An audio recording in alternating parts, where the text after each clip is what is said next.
Hello friends, சின்ன மருமகள் serial இனி வரப்போகிற எபிசோட்ஸ்க்கான ரிவ்யூ தான் பார்க்க போகிறோம். அடுத்தடுத்த சுவாரஸ்யங்களை தெரிஞ்சுக்கிறதுக்கு இந்த வீடியோவை ஸ்கிப் பண்ணாமல் கடைசி வரைக்கும் பாருங்கள். நம்ம ராஜாங்க இருந்துட்டு சித்தர்கிட்ட இங்கே பாருங்க சாமி, என் கனவுல வந்த விஷயம் இனிமேல் எந்த ஒரு சூழ்நிலையிலுமே நடக்கவே கூடாது. அது நடக்கக்கூடாதுன்னா ஏதாவது ஒரு பரிகாரம் சொல்லுங்க சாமி அப்படின்னு சொல்லிட்டு அந்த சித்தர்கிட்ட கேட்கவும், சித்தர் இருந்துட்டு இங்கே பாருங்க, நீங்கள் ரொம்ப பயப்படுறீங்க இந்த கனவை நினச்சி, அதனால் உங்ககிட்ட நான் ஒரு விஷயம் சொல்கிறேன். இந்த விஷயத்தை கேட்டு இதுபடி நீங்கள் நடந்தீங்கன்னா கண்டிப்பா இந்த ஒரு விஷயம் எந்த ஒரு சூழ்நிலையுமே எந்த ஒரு காலத்திலுமே இப்படி ஒரு விஷயம் நடக்கவே நடக்காது அப்படின்னு சொல்லவும், இதை கேட்ட உடனே நம்ம மோகனா இருந்துட்டு சாமி எந்த விஷயமா இருந்தாலும் பரவாயில்ல நீங்க சொல்லுங்க சாமி அப்படின்னு சொல்லி கேட்கவும், அதுக்கப்புறம் என்ன இங்க பாருங்க, இன்னும் 2 நாள்ல சூரிய கிரகணம் வருது. அந்த சூரிய கிரகணத்துக்குள்ள நீங்க முருகனுக்கிட்ட போயிட்டு நீங்க பிரார்த்தனை பண்ணணும். அந்த முருகனை பார்க்கறதுக்காக நீங்க பாத யாத்திரையா நடந்தே போகணும். நடந்து போய் அந்த முருகன் நீங்க அந்த சூரிய கிரகணத்துக்குள்ள நீங்க பார்த்துட்டீங்கன்னா, அந்த பூஜையை பண்ணிட்டீங்கன்னா கண்டிப்பா உங்க குடும்பத்துல எந்த ஒரு பிரிவுமே ஏற்படாது அப்படின்னு சொல்லிடுறாங்க. இதை கேட்ட உடனே நம்ம அப்பதான் இருந்துட்டு இங்க பாருங்க சாமி, இந்த விஷயத்த பண்ணிட்டா கண்டிப்பா எங்க குடும்பத்துல எந்த ஒரு பிரச்சனையும் பிரிவும் வராதுல்ல, கண்டிப்பா வராதுமா, இந்த ஒரு பரிகாரத்தை மட்டும் நீங்க பண்ணுங்க அப்படின்னு சொல்லிடுறாங்க. அதுக்கப்புறம் என்ன, நம்ம ராஜாங்க இருந்துட்டு வீட்டுக்கு போறாங்க. வீட்டுக்கு போன உடனே வீட்டுல இருக்கிற எல்லாருக்கிட்டையுமே நடந்த விஷயத்த பத்தி பேசுறாங்க. பேசின உடனே நம்ம ஈஸ்வரி இருந்துட்டு இங்க பாருங்க மாமா, இப்படி ஒரு விஷயத்த பண்ணா வீட்டுல எந்த ஒரு பிரிவும் வராதுன்னு எப்படி மாமா நீங்க நம்புறீங்க? அதெல்லாம் பொய் மாமா அப்படின்னு சொல்லிடுறாங்க. இங்க பாரு ஈஸ்வரி, நீ நான் சொல்றத மட்டும்தான் கேட்கணும். நீ இந்த மாதிரி குறுக்கெல்லாம் பேசிக்கிட்டு கூடாது. நாளைக்கு எல்லாருமே நம்ம பாத யாத்திரையா நம்ம முருகனை தரிசிக்க போகிறோம் அப்படின்னு சொல்லிடுறாங்க. அதுக்கப்புறம் என்ன, சரி ராஜாங்க சொல்லிட்டாரு, எல்லாருமே இதை பண்ணி தானே ஆகணும், அதனால எல்லாருமே பாத யாத்திரைக்கு போறதுக்காக ரெடி பண்ணிடுறாங்க. அடுத்த நாள் காலையில குடும்பத்தில் இருக்கிற எல்லாருமே பாத யாத்திரையா முருகனை சந்திக்க கிளம்பிடுறாங்க. அதுக்கப்புறம் என்ன, வழியில போறப்ப எல்லாருமே ரொம்ப ஜாலியா பேசிக்கிட்டே போறாங்க. நம்ம அப்பதான் இருந்துட்டு இங்க பாரியா ராஜாங்கம், இந்த மாதிரி நடந்தே கோவிலுக்கு போறது எவ்வளவு நாள் ஆச்சு இல்ல, நான் ரொம்ப வயசா இருக்கிற போதுதான் இந்த மாதிரி எல்லாம் போனேன், ஆனா இப்போ இந்த மாதிரி போறத நினைச்சா எனக்கு ரொம்ப சந்தோஷமா இருக்குதுயா அப்படின்னு சொல்லவும், இங்க பாருங்க அத்தா, இந்த வயசுலயும் நீங்க முருகனை சந்திக்கிறதுக்காக பாத யாத்திரையா வரதே ரொம்ப பெரிய விஷயம் அப்படின்னு சொல்லவும், இதெல்லாம் கேட்டுக்கிட்டு நம்ம அதாவது நம்ம அப்பதான் இருந்துட்டு இங்க பாரியா ராஜாங்கம், நம்ம குடும்பத்துல இருக்கிறவங்க எல்லாருமே ரொம்ப சந்தோஷமா ரொம்ப காலத்துக்கு எந்த ஒரு பிரிவும் ஏற்படாம நல்லா இருக்கணும் அப்படின்றதுக்காக தான் இந்த ஒரு விஷயத்த பண்றேன். இதனால என்னோட மனசுக்கும் சரி எனக்கும் சரி ரொம்ப சந்தோஷம்தான், நீ கவலைப்படாதியா அப்படின்னு சொல்லவும், அதுக்கப்புறம் தமிழ்ச்செல்வி இருந்துட்டு இங்க பாருங்க அப்பதான், நீங்க கவலைப்படாதீங்க, கண்டிப்பா நீங்க மனசுல நினைச்சுக்கிட்டு இருந்த விஷயம் அந்த முருகர் கண்டிப்பா நிறைவேற்றுவாரு, நீங்க கவலைப்படாம இருங்க அப்படின்னு சொல்றாங்க. அதுக்கப்புறம் என்ன, நம்ம மோகனா இருந்துட்டு பயங்கர சந்தோஷமா இங்க பாரு தமிழ், இன்னும் கொஞ்ச நாள்ல நீயும் குழந்தை பெற்றுக்க போற, அந்த சமயத்திலையும் நீயும் நடந்துக்கிட்டு தானே இருக்க, பார்த்து தமிழ், நீ ரொம்ப ஜாகிரதையா நடக்கணும், ஏதாச்சும் உனக்கு தலை சுத்துற மாதிரியோ இல்ல ரொம்ப டயர்டா இருந்தாலும் சொல்லு, நம்ம கொஞ்ச நேரம் உக்காந்து கூட நடந்து போலாம் சரியா அப்படின்னு சொல்லிட்டாங்க. அதெல்லாம் எனக்கு எந்த பிரச்சனையுமே இல்லை, எனக்கு நடக்கிறது ரொம்ப சந்தோஷமா தான் இருக்குது அப்படின்னு சொல்லவும், நம்ம மலர் இருந்துட்டு இங்க பாரு மலரு, அத்தை சொல்றது சரிதான், நீ ஏதாச்சும் கொஞ்சமா மயக்கம் வர மாதிரியோ உனக்கு ஏதாச்சும் ஒரு மாதிரி இருந்தா எங்ககிட்ட சொல்லு, நம்ம கொஞ்ச நேரம் உட்காந்து கூட போகலாம் சரியா அப்படின்னு சொல்லவும், நம்ம தமிழ் இருந்துட்டு சரிங்கக்கா அப்படின்னு சொல்லிட்டு எல்லாருமே ரொம்ப சந்தோஷமா நடந்து போறாங்க. நடந்து போன உடனேயே நம்ம தமிழ்ச்செல்வி இருந்துட்டு ஒரு மாதிரி ஏதோ இப்போ நடக்க போற மாதிரி யோசிக்கிறாங்க. அந்த நேரம் பார்த்து நம்ம அப்பதான் மயக்கம் போட்டு கீழே விழுந்துடுறாங்க. ஐயோ, சூரிய கிரகணத்துக்குள்ள அந்த பூஜையை நம்ம முடிச்சாகணுமே, அந்த பூஜை முடிச்சா மட்டும்தான் நம்ம நம்ம குடும்பத்துல எந்த ஒரு பிரிவும் ஏற்படாம ரொம்ப ரொம்ப காலத்துக்கு நம்ம குடும்பத்துல இருக்கிறவங்க எல்லாருமே ஒத்துமையா இருப்பாங்களே, இப்போ நம்ம என்ன பண்றது அப்படின்னு சொல்லிட்டு நம்ம ராஜாங்க ஒரு பக்கம் ரொம்பவே பயந்துகிட்டே அப்பத்தாவை எழுப்பிக்கிட்டே இருக்காங்க. அதுக்கப்புறம் என்ன, நம்ம அப்பத்தா இருந்துட்டு பயங்கர ஒரு மாதிரி மயக்கம் போட்டு விழுந்துக்கிட்டு இருக்கிறத பார்த்துட்டு நம்ம ராஜாங்கமும் சரி நம்ம சேதுவும் சரி ரொம்பவே பயந்துக்கிட்டு அப்பத்தான்னு சொல்லிட்டு ரொம்பவே கத்திக்கிட்டே இருக்காங்க. அதுக்கப்புறம் கருப்பு இருந்துட்டு குடுகுடுன்னு ஓடி போயிட்டு தண்ணியெல்லாம் கொண்டு வராங்க. அதுக்கப்புறம் நம்ம தமிழ்ச்செல்வி இருந்துட்டு நம்ம அப்பத்தாக்கு என்னாச்சு ஏதாச்சுன்னு செக் பண்ணிக்கிட்டு இருக்காங்க. அதுக்கப்புறம் நம்ம சேது இருந்துட்டு தமிழ், அப்பத்தாக்கு என்னாச்சுன்னு பாரு தமிழ், எனக்கு ரொம்ப பயமா இருக்கு தமிழ், அப்பத்தா இருக்கிற நிலைமையை பார்த்தா எனக்கு ரொம்ப படபடன்னு வருது தமிழ் அப்படின்னு சொல்லவும், இங்க பாருங்க நீங்க பயப்படாதீங்க, அப்பத்தாக்கு சின்ன மயக்கம் தான், அவங்க இன்னும் கொஞ்ச நேரத்தில் மயக்கம் தெளிஞ்சிரும், நீங்கள் கவலைப்படாதீங்க, தண்ணி கொண்டு வந்துட்டீங்களா அப்படின்னு சொல்லி கேட்கவும் கருப்பு அப்புறம் அந்த நேரம் பார்த்து தண்ணி கொண்டு வந்து கொடுக்குறாங்க. அதுக்கப்புறம் என்ன தண்ணி தெளித்து எழுப்பி விடுறாங்க. நம்ம அப்பத்தாவும் அப்போ தான் மயக்கத்திலிருந்து எழுந்து உட்காடுறாங்க. ஐயோ எனக்கு என்னாச்சு அப்படின்னு சொல்லி கேட்கவும், இங்கே பாருங்க அம்மாச்சி, நீங்கள் கவலைப்படாதீங்க, உங்களுக்கு ஒன்றும் ஆகலை, நீங்கள் சும்மா மயக்கம் போட்டு கீழே விழுந்துட்டீங்க, உங்களுக்கு ஒன்றும் இல்லாமாச்சு, நீங்கள் கவலைப்படாதீங்க அப்படின்னு சொல்லவும், அப்படியாடி இன்னும் கொஞ்ச நேரம் தாண்டி இருக்குது சூரிய கிரணத்துக்கு, அந்த சூரிய கிரணத்துக்குள்ளே நம்ம போயிட்டு கோவிலில் பூஜையும் பண்ணிடணும்டி, நம்ம வா ஃபாஸ்ட்டாக நடந்து போகலாம் அப்படின்னு சொல்லவும், நம்ம ராஜாங்க இருந்துட்டு இங்கே பாருங்க ஆத்தா, நீங்கள் இங்கவே இருங்க, நாங்கள் மட்டும் போகிறோம், நீங்கள் இந்த சமயத்தில் நடக்கக்கூடாதுங்க ஆத்தா அப்படின்னு சொல்லவும், இங்கே பாரியா ராஜாங்கம், ஏதோ எனக்கு தலை சுற்றி கீழே விழுந்துட்டேன்றதுக்காக என்னை இங்கே விட்டுட்டு போகலான்னு நீங்கள் சொல்கிறீங்களே, அதெல்லாம் என்னால் முடியாது, இன்னும் கொஞ்சம் தூரம் தானே இருக்குது, நம்ம அந்த முருகரை சந்திச்சதுக்கு அப்புறம் அங்கே போயிட்டு நான் வந்து உட்காந்துக்கிறேனியா அப்படின்னு சொல்கிறாங்க. அதுக்கப்புறம் எல்லாருமே ரொம்ப ஃபாஸ்ட்டாக அந்த சூரிய கிரகணத்துக்குள்ளே போயிட்டு சாமியை வந்து தரிசிச்சிடணும், பூஜையை பண்ணிடணும் அப்படின்னு சொல்லிட்டு ரொம்பவே ஃபாஸ்ட்டாக போய்கிட்டே இருக்காங்க. ஒரு பக்கம் சூரிய கிரகணம் குறைஞ்சிக்கிட்டே வருது. அதுக்கப்புறம் கோவிலுக்கும் போயிடுறாங்க. கோவிலுக்கு போயிட்ட உடனே முதல்ல பூஜையும் பண்ணிடுறாங்க. அதுக்கப்புறம் சூரிய கிரகணம் முடியறதுக்குள்ளேயே அந்த பூஜை பண்ணிட்டாங்க. நம்ம ராஜாங்கத்துக்கும் அப்பத்தாக்கும் பயங்கர சந்தோஷம். அதுக்கப்புறம் நம்ம ராஜாங்கத்துக்கிட்ட போயிட்டு இங்கே பாரிய ராஜாங்கம், அதாவது சூரிய கிரகணத்தில் இந்த பூஜை முடிச்சிடணும்னு நினச்சி தான் நம்ம இந்த கோவிலுக்கு வந்தோம், ஆனால் அப்படி ஒரு விஷயம் நடந்தது, எனக்கு ரொம்ப சந்தோஷமாக இருக்குதுயா அப்படின்னு சொல்லவும், அந்த நேரம் பார்த்து நம்ம ராஜாங்கம் மயக்கம் போட்டு கீழே விழுந்துடுறாங்க. விழுந்த உடனேயே நம்ம அப்பத்தாக்கும் பயங்கரமாக ஷாக் ஆகிடுது. அதுக்கப்புறம் நம்ம தமிழ்ச்செல்வி இருந்துட்டு அதாவது ராஜாங்கத்துக்கு என்னாச்சு ஏதாச்சுன்னு செக் பண்ணிக்கிட்டு இருக்காங்க. பல்ஸு எதுவுமே இல்லாததுனால நம்ம தமிழ்ச்செல்வி பயங்கரமாக ஷாக் ஆகிடுறாங்க. அதுக்கப்புறம் நம்ம சேது இருந்துட்டு தமிழ் அப்பாவுக்கு என்னாச்சு தமிழ் அப்படின்னு சொல்லி கேட்கவும், ஏங்க மாமாக்கு எந்த ஒரு ரியாக்ஷனுமே இல்லாமல் இருக்காங்க, மாமாக்கு அதாவது பல்ஸே தெரிய மாட்டேங்குது, எனக்கு ரொம்ப பயமாக இருக்குங்க அப்படின்னு சொல்லவும், அதுக்கப்புறம் நம்ம தமிழ்ச்செல்வி இருந்துட்டு சிபிஆர் கொடுக்க ஆரம்பிச்சிடுறாங்க. ரொம்பவே பதட்டமாக எல்லாத்தையும் பண்ணிக்கிட்டு இருக்கிறதுனால வீட்டில் இருக்கிற எல்லாருமே பயங்கர ஒரு மாதிரி பதட்டத்தோடு பார்த்துக்கிட்டு இருக்காங்க. அதுக்கப்புறம் நம்ம ராஜாங்கத்தை ஃபஸ்ட்டு ஹாஸ்பிட்டல் கூட்டிகிட்டு போகணும்னு சொல்லிட்டு நம்ம தமிழ்ச்செல்வி இருந்துட்டு சேதுக்கிட்டே, ஏங்க நீங்கள் முதல்ல ஆம்புலன்ஸுக்கு கால் பண்ணுங்க அப்படின்னு சொல்லிட்டு சொல்கிறாங்க. இந்த பக்கம் பார்த்தீங்கன்னா நம்ம சேது இருந்துட்டு ஆம்புலன்ஸுக்கு கால் பண்ணிக்கிட்டு இருக்காங்க. அதுக்கப்புறம் நம்ம தமிழ்ச்செல்வி இருந்துட்டு சிபிஆர் பண்ணிக்கிட்டே இருக்காங்க. அப்போ தான் தமிழ்ச்செல்வி இருந்துட்டு ரொம்பவே கஷ்டப்பட்டு எல்லாத்தையும் பண்ணிக்கிட்டு இருக்கிறத பார்த்த நம்ம அதாவது அப்போ தான் இருந்துட்டு, அடியே தமிழ் எப்படியாச்சு என்னோட பையனை பழைக்க வச்சிருடி, என்னோட பையன் எனக்கு உயிரோடு வேணும்டி அப்படின்னு சொல்லவும், அதுக்கப்புறம் ஆம்புலன்ஸும் வந்துடுது. ஆம்புலன்ஸ் வந்த உடனே ஆம்புலன்ஸில் நம்ம ராஜாங்கத்தை ஏற்றி ஃபஸ்ட்டு ஹாஸ்பிட்டலுக்கு கொண்டு போயிடுறாங்க. அதுக்கப்புறம் நம்ம சேது இருந்துட்டு அதாவது கோவிலில் இருக்கிறவங்க எல்லாருமே ஹாஸ்பிட்டலுக்கு கூட்டிகிட்டு போகிறாங்க. கூட்டிகிட்டு போன உடனே ஹாஸ்பிட்டலில் நம்ம ராஜாங்கத்துக்கு ட்ரீட்மெண்ட் போய்கிட்டு இருக்கு.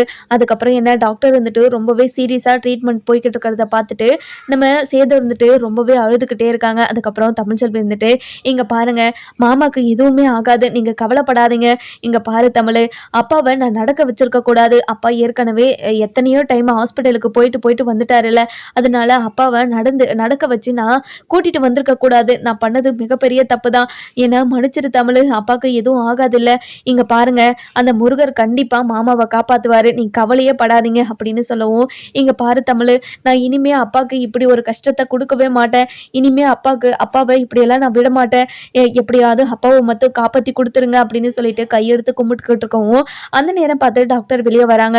வெளியே வந்த உடனே நம்ம சேது இருந்துட்டு டாக்டர் கிட்ட போயிட்டு, இங்க பாருங்க டாக்டர், என்னோட அப்பா எப்படி இருக்காங்க, அப்பாவுக்கு ஒன்றும் இல்லைல்ல அப்படின்னு சொல்லி கேட்கவும், இங்க பாருங்க சார், உங்களோட அப்பா ரொம்பவே சீரியஸாக தான் இருக்காங்க, இப்போதைக்கு நாங்கள் எதுவுமே சொல்ல முடியாது, 24 மணி நேரம் கழிச்சு தான் எதுவாக இருந்தாலும் எங்களால் சொல்ல முடியும் அப்படின்னு சொல்லிடுறாங்க.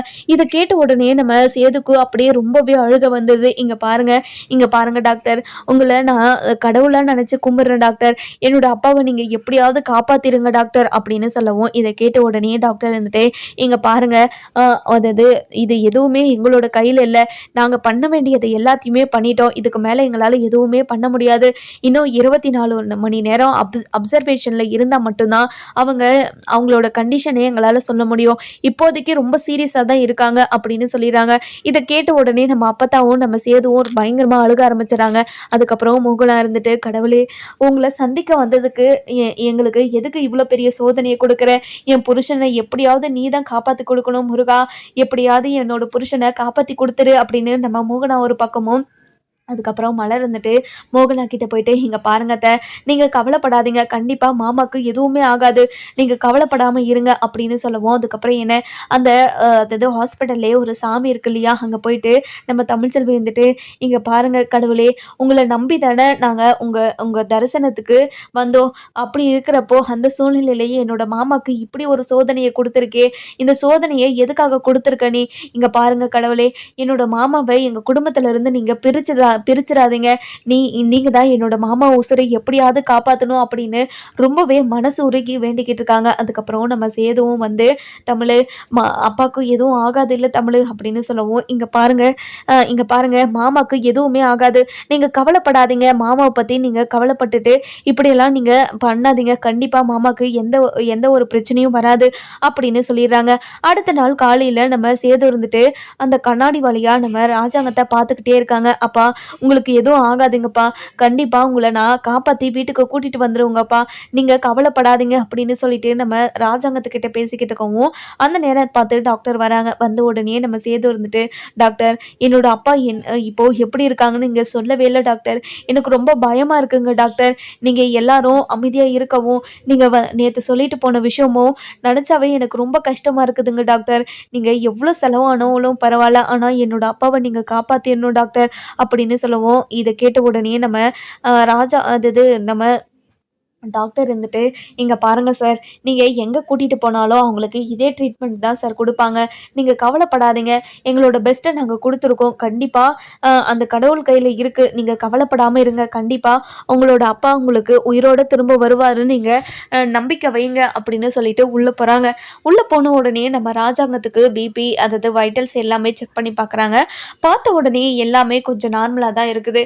இன்னும் ஒரு 5 hours கழித்து தான் அவங்கக்கிட்ட எல்லா உண்மையும் அதாவது அவங்களோட கண்டிஷனை சொல்லணும். இப்போ நல்லா இருக்காங்கன்னு சொல்லிட்டு திடீர்னு அவங்களுக்கு ஏதாச்சும் ஆயிடுச்சுன்னா நம்ம என்ன பண்ணுறது அப்படின்னு ஒரு பக்கம் டாக்டர் யோசிச்சுக்கிட்டு இருக்கவும், அதுக்கப்புறம் என்ன நம்ம அதாவது யாரு நம்ம அப்பத்தா இருந்துட்டு சேதுக்கிட்ட போயிட்டு, என்னையா சேதோ, டாக்டர் என்னையா சொன்னாங்க அப்படின்னு சொல்லி கேட்கவும், இங்கே பாருங்க அப்பத்தா, டாக்டர் எதுவுமே சொல்ல மாட்டாங்க, அவங்க பேசுறதெல்லாம் பார்த்தாவே எனக்கு ரொம்ப பயமாக இருக்குது அப்பத்தா, இப்போது அப்பாவுக்கு என்ன ஆகுமோ ஏதாகுமோ நினச்சாவே எனக்கு ரொம்ப பயமாக இருக்குது அப்பத்தா அப்படின்னு சொல்லவும், அதுக்கப்புறம் என்ன நம்ம அப்பத்தா இருந்துட்டு, இங்கே பாரியா சேதோ, நீ கவலையப்படாத, உன்னோட அப்பாவுக்கு எதுவுமே ஆகாது, கண்டிப்பாக உன்னோட அப்பா நம்ம கண்ணு முன்னாடி வந்து நிற்பாரு, நீ கவலையப்படாமல் இரு அப்படின்னு சொல்லிட்டு ஆறுதல் படுத்திக்கிட்டு இருக்கவும், இன்னொரு பக்கம் பார்த்தீங்கன்னா இந்த விஷயம் நம்ம சாவித்திரிக்கு தெரிய வந்த உடனே பயங்கர அழுகையோடையும் ரொம்ப கண்ணீரோடையும் நம்ம தாமரைக்கிட்ட, இங்கே பாருடி, அதாவது என்னோட அண்ணன் ரொம்ப சீரியஸாக ஹாஸ்பிட்டலில் இருக்காரா,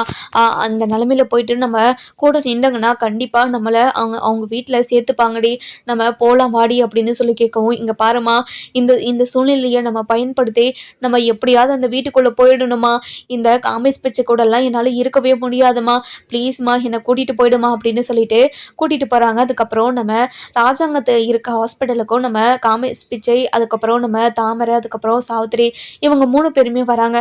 வந்த உடனே நம்ம காமேஷ் பிச்சை இருந்துட்டு ரொம்பவே வருத்தப்பட்டு வந்து சேதுக்கிட்டே இருந்துட்டு, இங்கே பாருங்கள் சேது சார், அதாவது உங்கள் அப்பாவுக்கு இப்படி ஒரு விஷயம் நடந்திருக்குன்னு நாங்கள் கேள்விப்பட்டு ரொம்ப வருத்தப்பட்டோம், அதனால தான் உங்களை பார்த்துட்டு போகலான்னு வந்தோம் அப்படின்னு சொல்கிறாங்க. நம்ம சேது இருந்துட்டு நம்ம காமேஷ் பிச்சை பேசுறது எதுவுமே கேட்காம ரொம்பவே மனசு உடைஞ்சு போய் உக்காந்துக்கிட்டு இருக்காங்க.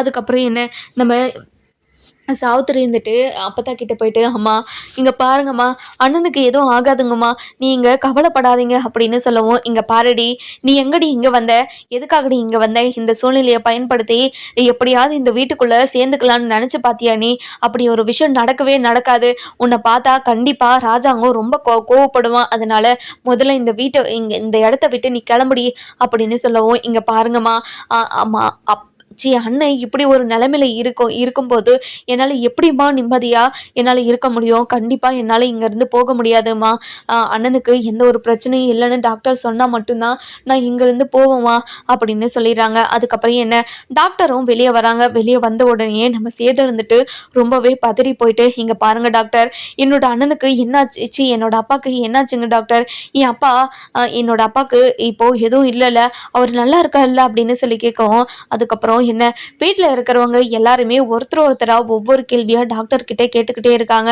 இங்கே பாருங்க, எல்லாருமே கொஞ்சம் அமைதியாக இருங்க. நான் அதை தானே சொல்கிறதுக்கு வெளியே வந்திருக்கேன். நீங்கள் ஆளுக்கு ஒரு கேள்வி கேட்டுக்கிட்டே இருந்தால் யார் கேட்கறதுக்கு நான் பதில் சொல்வேன். நீங்கள் கொஞ்ச நேரம் அமைதியாக இருங்க, நானே சொல்கிறேன் அப்படின்னு சொல்லிட்டு சொல்கிறாங்க. சரிங்க சரிங்க மேடம், நீங்களே சொல்லுங்கள் மேடம், என்னோட என்னோட பையன் எப்படி இருக்கான் சொல்லுங்கள் மேடம் அப்படின்னு சொல்லி கேட்கவும், அதுக்கப்புறம் என்ன டாக்டர் வந்துட்டு இங்கே பாருங்கள், யாருமே கவலைப்படாதீங்க. உங்களோட பையனும் சரி, அதாவது அவர் கொஞ்சம் உயிர் பொழைச்சிட்டாரு. இனிமே அவரோட உயிருக்கு எந்த ஒரு ஆபத்தும் இல்லை, நீங்கள் கவலையே படாதீங்க அப்படின்னு சொல்லிடுறாங்க. இதை கேட்ட உடனே நம்ம சேது இருந்துட்டு ரொம்பவே சந்தோஷமா டாக்டர் காலில் விழுந்துடுறாங்க.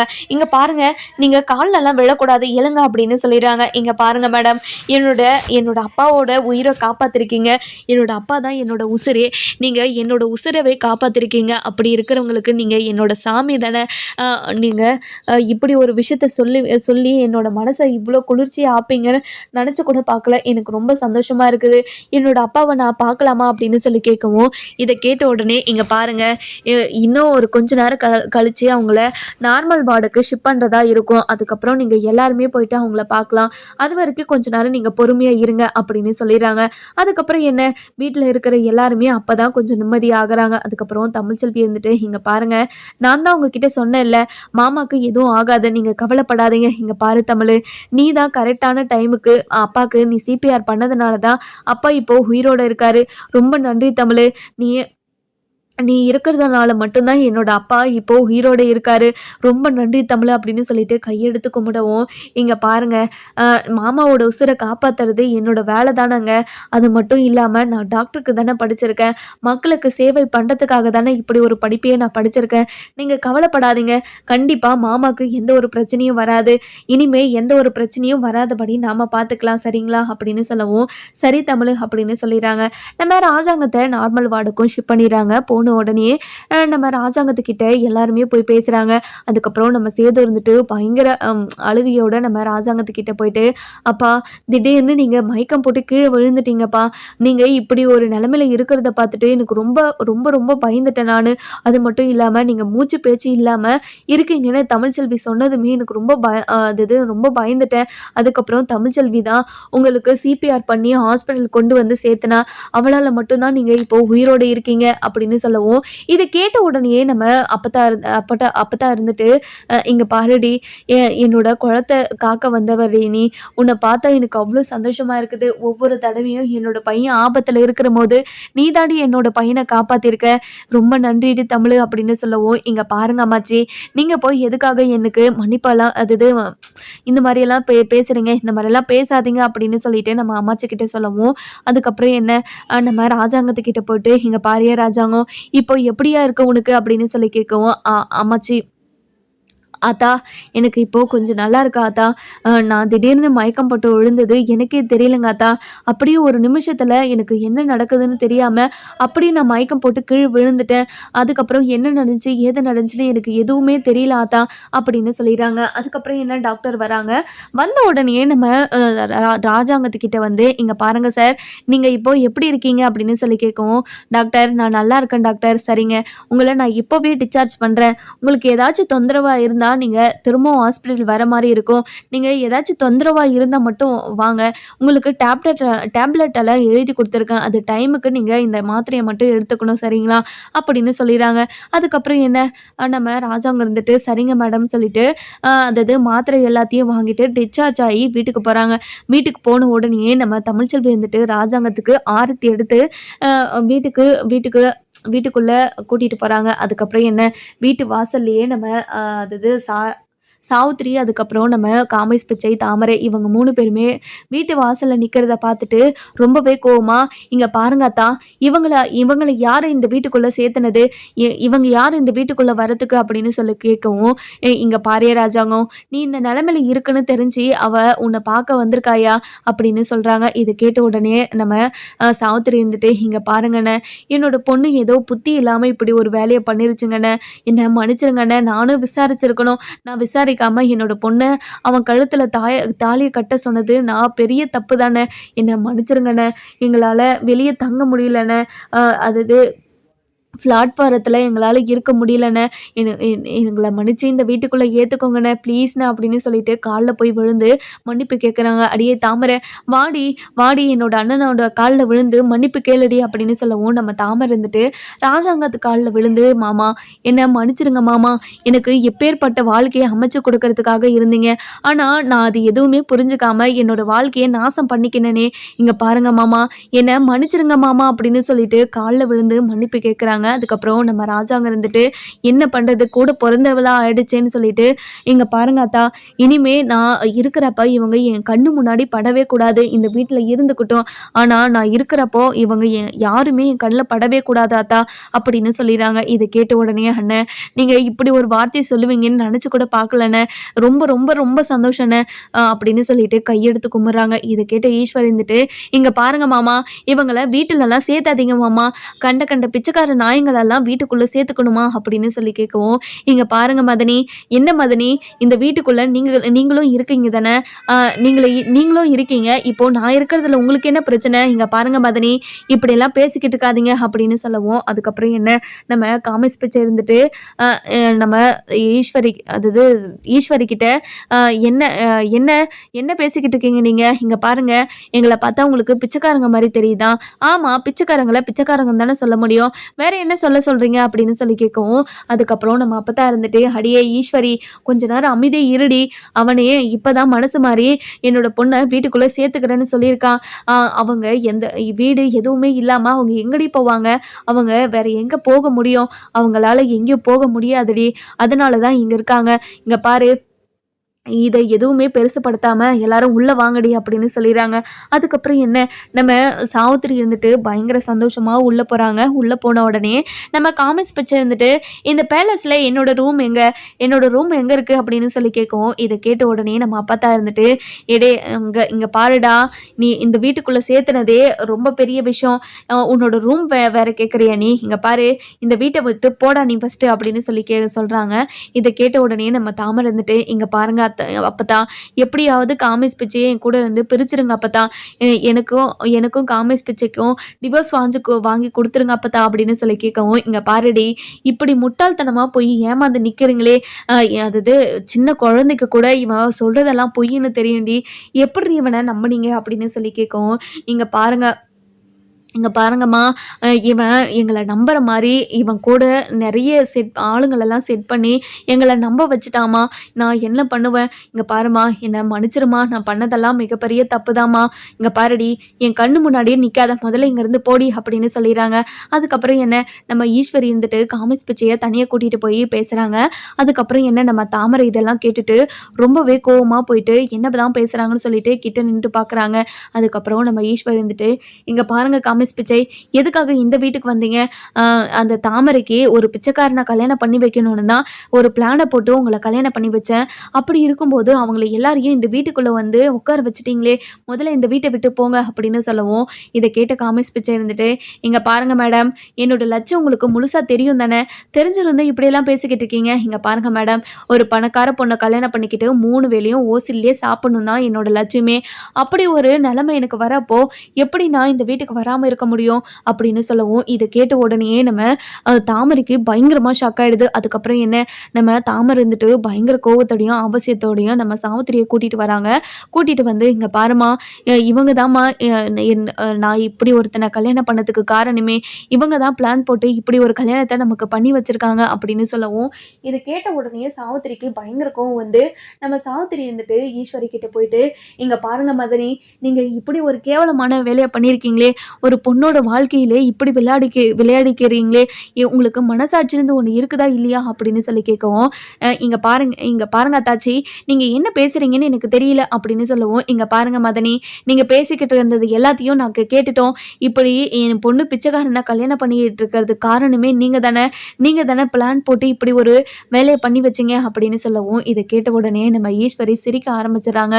இங்கே பாருங்க அத்தாச்சி, என்னோட பையனோட வாழ்க்கையில் நீங்கள் எப்படியெல்லாம் விளையாடுனீங்க, அதுக்காக தான் உங்களுக்கு ஒரு பெரிய தண்டனையை கொடுக்கணுன்றதுக்காக தான் இப்படி ஒரு வேலையை நான் பண்ணேன் அப்படின்னு சொல்லிடுறாங்க. இதை கேட்ட உடனே நம்ம சாவித்திரிக்கு பயங்கர கோவம் வந்துடுது. இங்கே பாருங்க அத்தாச்சி, இங்கே பாருங்க மதனி, உங்களை நான் சும்மாவே விட மாட்டேன், இந்த விஷயத்தை பற்றி நான் போயிட்டு அண்ணன்கிட்ட சொல்லி எனக்கு நியாயம் கேட்க தான் போகிறேன் அப்படின்னு சொல்லவும், இங்க பாருங்க போய் உங்கள் அண்ணனுக்கிட்ட சொல்லுங்க.